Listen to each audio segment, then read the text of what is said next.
So we've identified the duplicates by using conditional formatting. But in many cases, once you've identified them, you then want to perform some action with those duplicates. And in this case, I'm going to remove the duplicates. Now remember, it's two separate steps. First, you identify them using conditional formatting, and then second, we're now going to remove them. You could just remove them, but then you would never visually see which records were actually duplicated. Take a look. I'm going to click into my lists. Doesn't matter where. You're going to find the Find Duplicates or Remove Duplicates feature in two different places. Because my list has been formatted as a table, I get the Design tab. On my Design tab, far left, I can go to Remove Duplicates. Now, if you did not format your table, okay, then I would need to go to my Data tab, and on my Data tab, I've got Remove Duplicates. So it just depends. If you haven't formatted your list as a table, you go to your Data tab. If you have, you can go to your Design tab. Either method, they're exactly the same. So for me, because I'm already on my Data tab, I'll go ahead and go to Remove Duplicates. This opens up my Remove Duplicates window where it now wants me to identify what I consider a duplicate. And I do this by telling it which columns it should be comparing to identify the duplicate. So right now it says every single column is selected.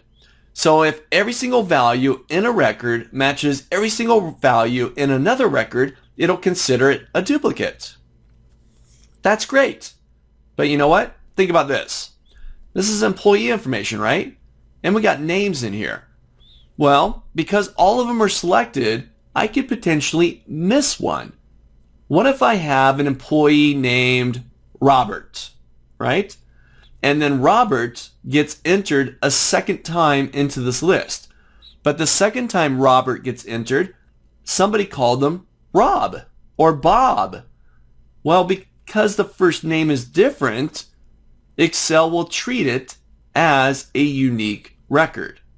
So that may not be very effective in this case to have all of them checked.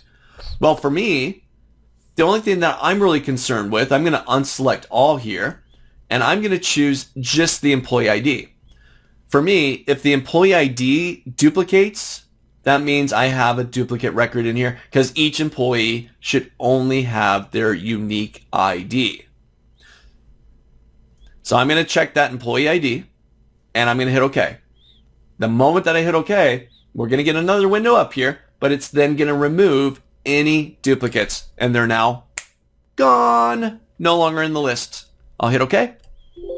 Oh, 2 duplicate values found. Remember we had the 4, 2 of them duplicated. 50 unique ones remain. I'll hit OK. And if I scroll through, you won't see that red text anymore.